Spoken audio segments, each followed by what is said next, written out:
Good evening, it's 8 p.m. here in the Polish capital, Warsaw. You're watching World News Tonight, and I'm your host, Klaudia Czerwińska. Friday saw Polish Prime Minister Donald Tusk begin his visit to Serbia to meet with his Serbian counterpart Aleksandar Vučić, and Ursula von der Leyen begin her tour to the Western Balkan countries. This could only mean that the EU is putting greater emphasis on the region in light of Russian hybrid warfare tactics meant to influence the Balkans. Later in the program, I will be joined by Ivan Vejvoda from the Institute for Human Sciences in Vienna to discuss these. But before that happens, let's take a look at the latest headlines. There's no justification for Russian retaliation, says Polish Foreign Minister Radosław Sikorski. International security and bilateral businesses and defense ties are the main focus of the Polish president's visit to South Korea. Polish MEPs call UN report on women's rights devastating for Poland. On Wednesday, the European Union called on the countries participating in the BRICS summit held in Russia to urge President Vladimir Putin to immediately end the war in Ukraine. Antonio Guterres, the UN Secretary General, is attending the event and has been met with sharp criticism from Kyiv. Ovidiusz Nicieja has this report. Russia rolled out the welcome mat for the UN Secretary General. Waiting for Antonio Guterres in Kazan was a fresh loaf of traditional Tatar bread and pastries. On Thursday, Guterres is expected to meet Vladimir Putin for the first time since April 2022, when he was invited to Kremlin's famous long table. Kyiv has criticized the UN chief's attendance at the latest BRICS summit, saying that it damages the UN's reputation. Others have pointed out that the visit is not just about Russia, but also about recognizing the Global South's growing importance. The Secretary General needs to show that he's engaging more with countries of the Global South. So in that case, his participation in their summit and their meeting is important for many global affairs. Apart from leaders from the 5 original member countries, Brazil, Russia, India, China and South Africa, and from the bloc's newest members, Egypt, Ethiopia, Iran and UAE, who joined in 2024, the summit also brought in leaders of other countries, including Venezuela and Belarus.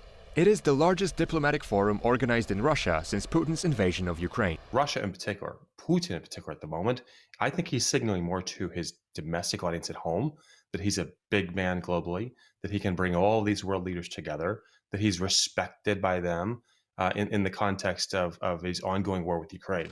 Among the attendees is Turkish President Recep Tayyip Erdogan.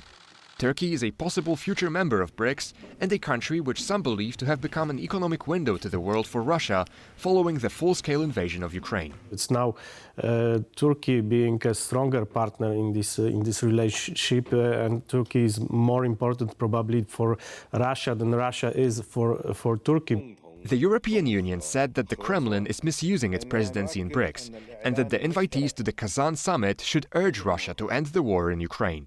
But according to experts, it's not very likely, as most of the participants have varying levels of friendly relations with Moscow.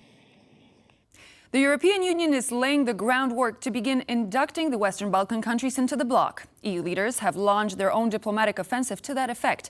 Prime Minister Donald Tusk is visiting Serbia today for the very first time since 2013 to discuss EU membership. Meanwhile, European Commission President Ursula von der Leyen begins a 4-day trip to the Western Balkans. Aisha Baci has more. Russia's war of aggression in Ukraine has brought clarity. You have to choose to be on the right side of history and on the side of the international law. Topping the agenda for the European Commission leaders' visit will be the EU's €6 billion growth plan. The 4-day tour is also part of a consistent policy of visiting candidate countries to boost the process. The EU push into the Balkans continues today with Prime Minister Donald Tusk and his Greek counterpart, Kyriakos Mitsotakis, visiting Belgrade. As Tusk's trip coincides with the BRICS summit in Russia, Serbian President Vučić had to decline President Putin's invitation. There is an expected unanimity in the context of the sanctions towards Russia, in the context of the appropriate assessment of the situation, and Serbia continues to resist this expectation. Western Balkan accession into the EU becomes a more pressing issue in light of Russia's aggression to Ukraine. However, there are still some hurdles to clear along the way, normalization of relations between Kosovo and Serbia being one of them. Russia's approach to the EU-led dialogue has been characterized as hybrid warfare designed to disrupt the accession negotiations. We need a new dynamic in the normalization process between Serbia and Kosovo. So I wish to say the following to our friends from Belgrade and Pristina today. Please do not allow the past to hold you back on your path towards a peaceful and prosperous future. Serbia has not joined Western sanctions against Russia and has announced recently that it will not change its approach. Serbia is a key player in the region. It is very important in the context of enlargement as well. It plays its own policy in the region, sometimes with contradictory priorities to the EU. And in that sense, it is very important to know what options are on the table. So in that sense, I think that the Polish delegation will have high expectations. Serbia's integration into the EU will be one of the key topics for the Polish presidency of the Council of the EU, which begins January 25. Poland is fighting back against Moscow's alleged hybrid war, with the government warning it could expel the Russian ambassador if acts of sabotage don't stop. It comes after Foreign Minister Radosław Sikorski announced Russia's consulate in Poznań would be shut down. Aaron Damon has more. Najdłużej urzędujący szef MSZ III RP. Poland's foreign minister has had enough. We know what the Russians are planning. That's why we are sending this firm signal. Stop it. And Radosław Sikorski says he's also keeping his options open when it comes to giving the boot to the Russian ambassador. If sabotage continues, I will not rule it out. But if Russia's ambassador gets sent home from Poland, Sikorski knows that the same is likely to happen to the Polish representative in Moscow, striking a blow to any remaining diplomatic ties.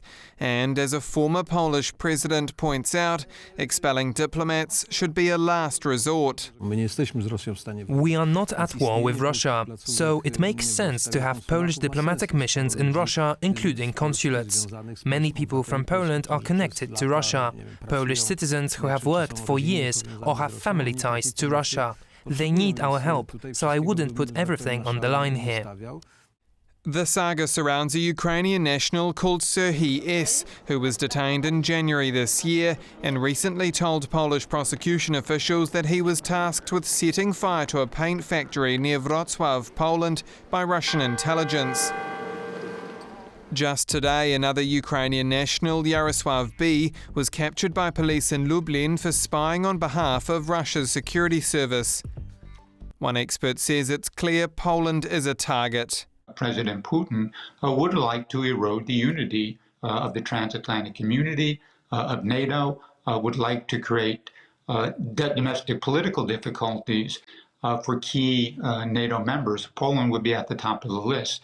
Russia has already hit back, promising a painful response, but Sikorski has received domestic backing from the likes of the National Security Bureau over the potential ambassadorial axing.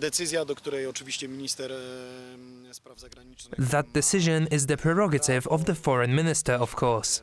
We've been informed that that's a possibility. This is in connection with increasingly frequent acts of violence committed by our adversary, the Russian Federation, on Polish soil and in other European countries.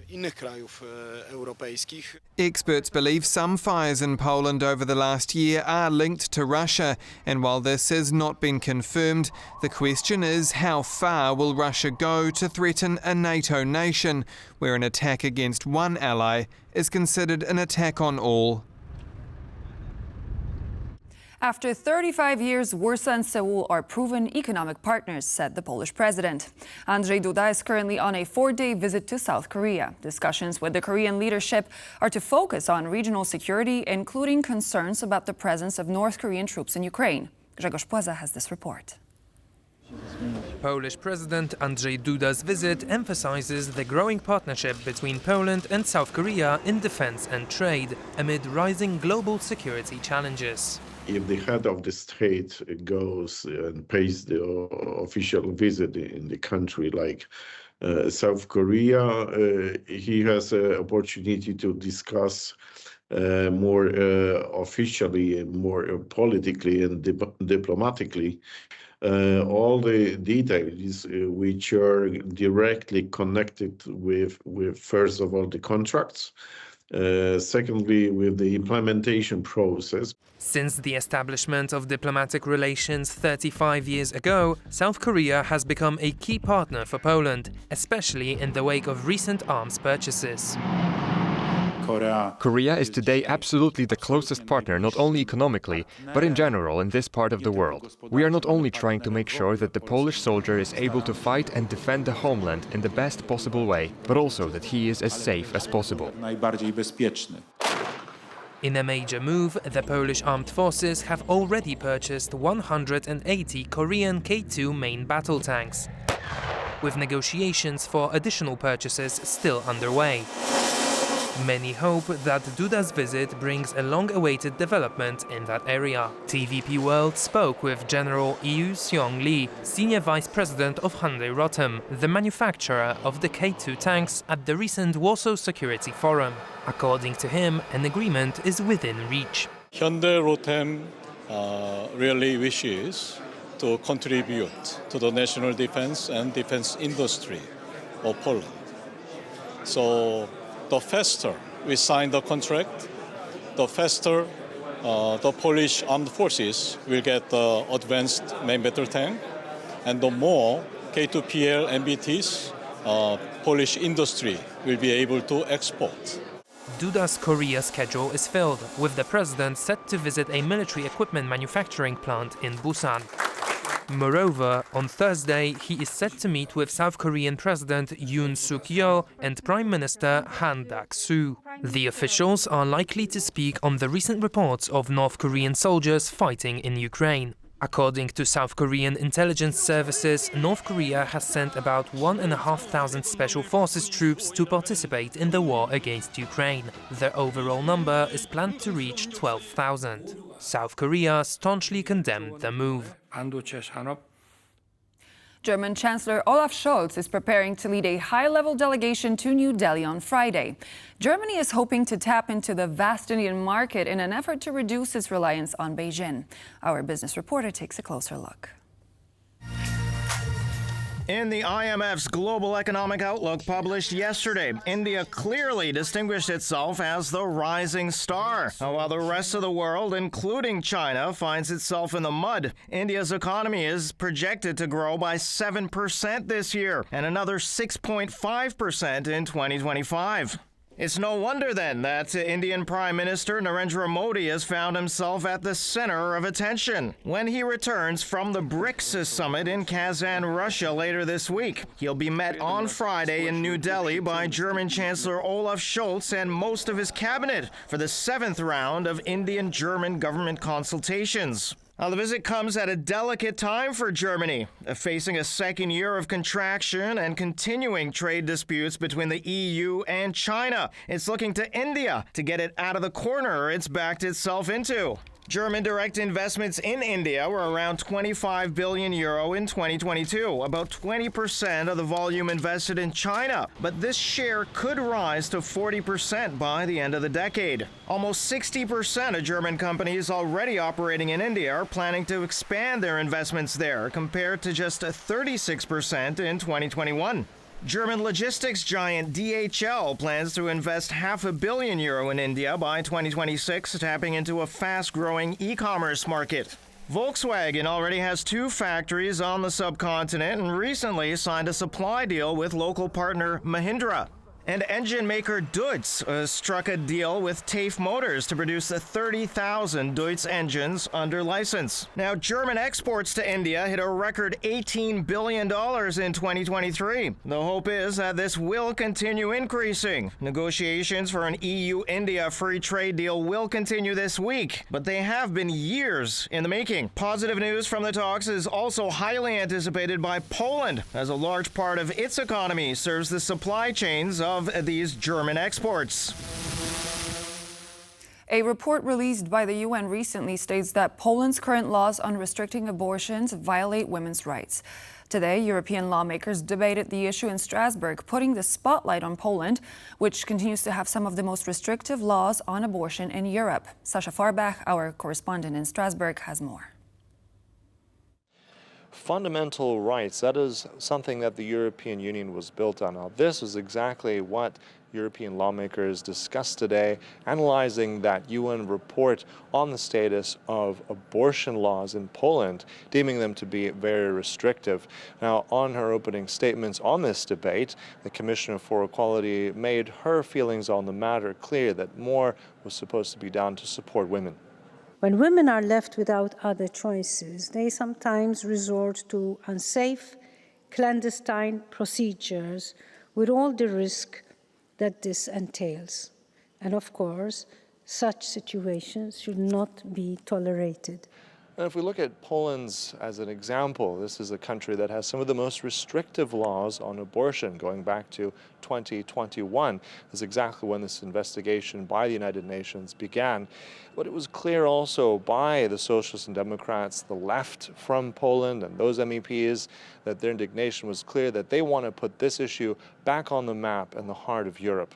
The UN report says very clearly that ban on abortion in Poland, that the lack of access to abortion, to the safe and legal abortion in Poland is a form of torture, is a form of degrading treatment, and right to abortion and access to abortion is regarded as a fundamental right, as a human right which belongs to all women in Poland. So this report is a groundbreaking, I would say, piece of work of the United Nations, and here in Strasbourg, here in the European Parliament, the findings of the report should be heard, should be looked at, and should be turned into the real life.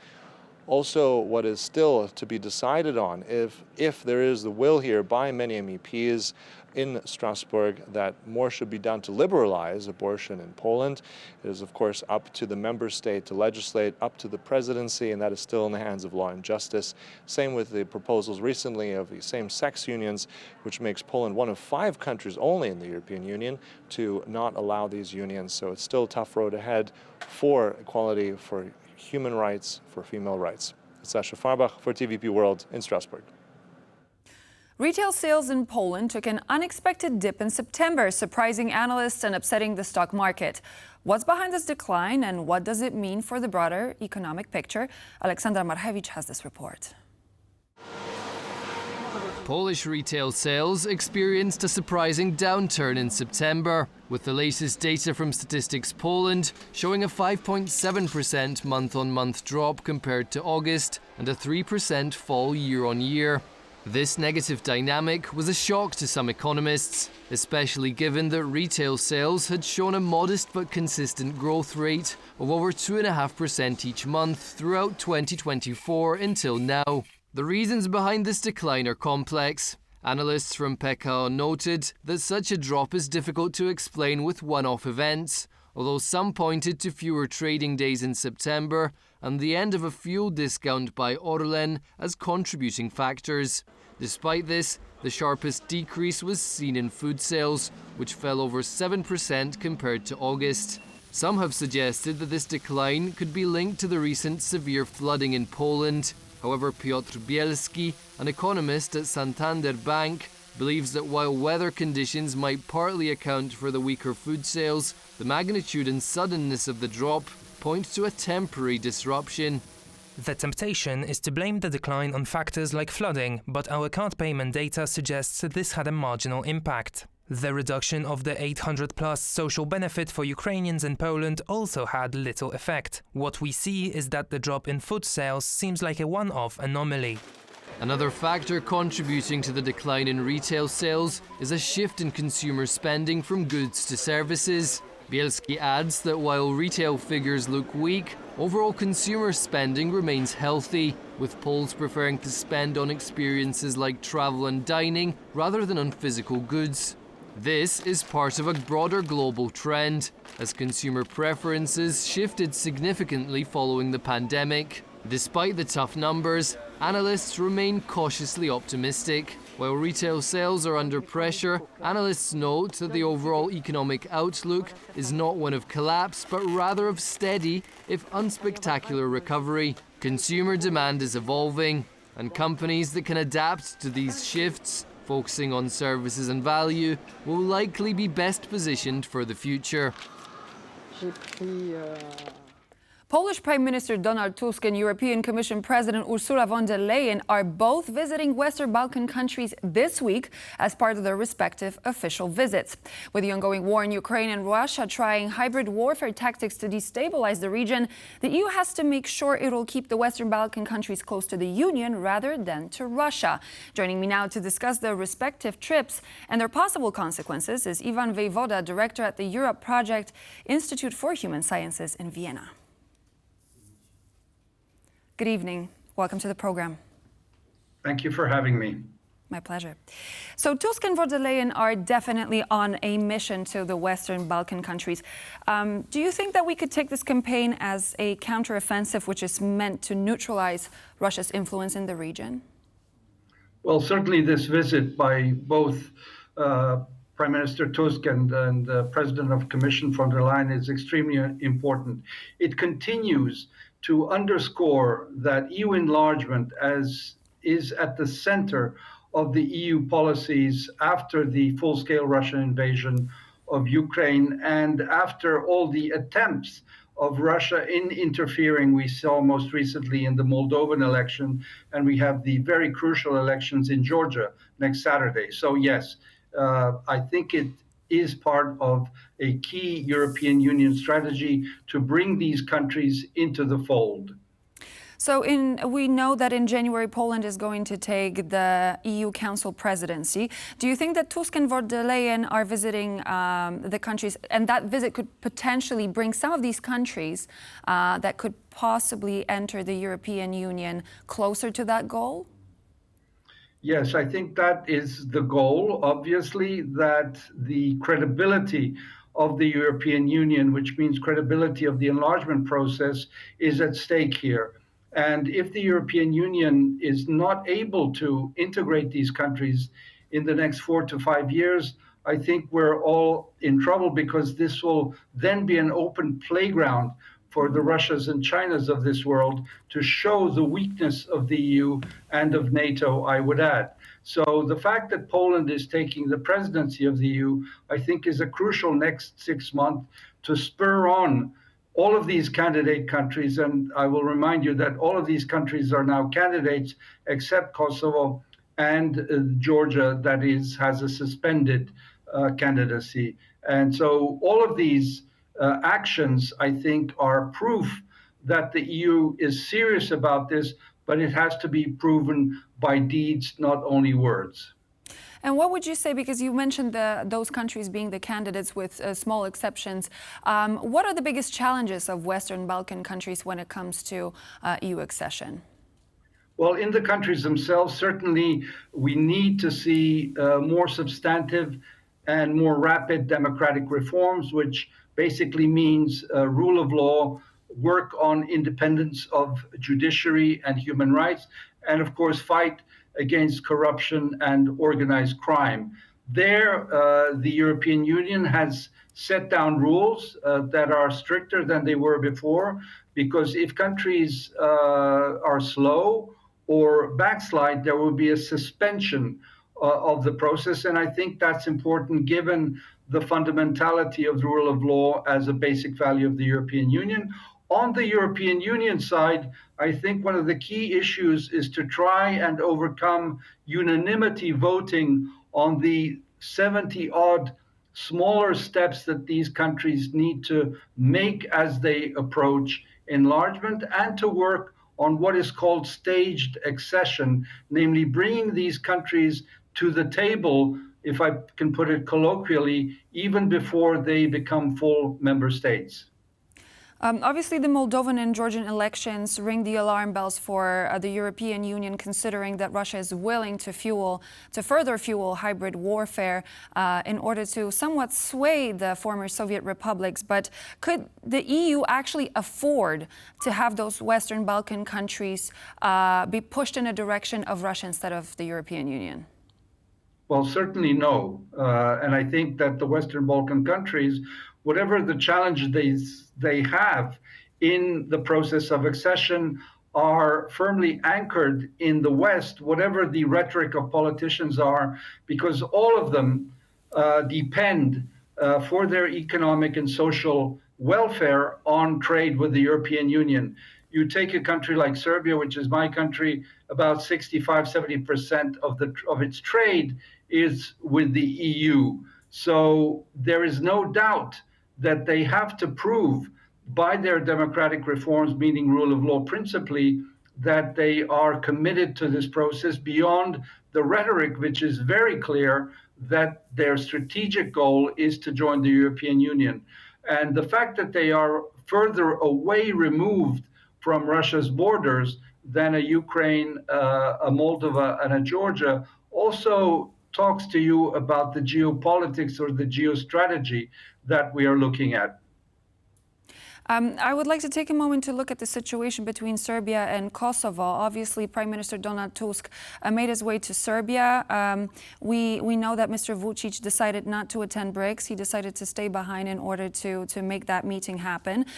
Serbia, even though it's a country, even though the Serbian government showcases a sort of a pro-Russian tendencies, is showing that it's willing to get closer to Europe. But the bone of contention between Kosovo and Serbia is that Serbia refuses to recognize Kosovo's status as an independent state, which in both cases is going to stop the EU further accession. What do you think the EU should do in order to facilitate better dynamics between Kosovo and Serbia in order for that to happen? Well, just to go back for a moment to the issue of Serbia-Russia, Serbia is neither a small Russia nor is Vučić a small Putin. And I think this decision not to go to the BRICS clearly demonstrates it, coupled with the reception he will give to Prime Minister Tusk and President of the Commission von der Leyen, and obviously a number of other facts, like the fact that he participated in the Dubrovnik summit with President Vladimir Zelensky, where Serbia signed the joint statement condemning Russia's actions in Ukraine. On the Serbia-Kosovo, what is clearly the intention is what is called a full normalization of relations.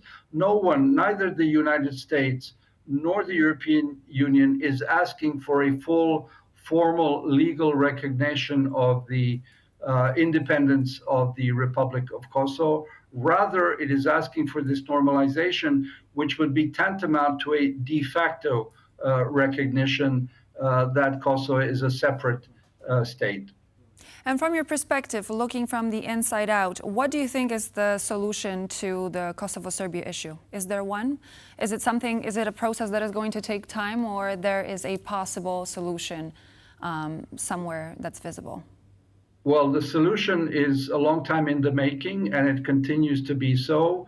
In fact, for those who follow, have seen that, in fact, Serbia's government and president have accepted a swath of issues where especially the Serbs in the north of Kosovo have accepted the Kosovo ID cards, car registration plates, driver's licenses. Kosovo in the north no more has the use of the Serbian dinar, but of the euro. Serbian banks have been closed. So what we're seeing is a gradual taking over of the sovereignty by Kosovo of that disputed northern area. And I think that the fact that the Serbian government is not reacting to this points in the direction of accepting the reality that is Kosovo today. Thank you so much. Ivan Vejvoda, Europe Project Director, Institute for Human Sciences in Vienna. Thank you for joining. Thank you. Thank you. And so this would be all the latest news for now, ladies and gentlemen, here on World News Tonight. But please do not forget to stay tuned here on TVP World, as we'll have more news and features coming very soon. Good night.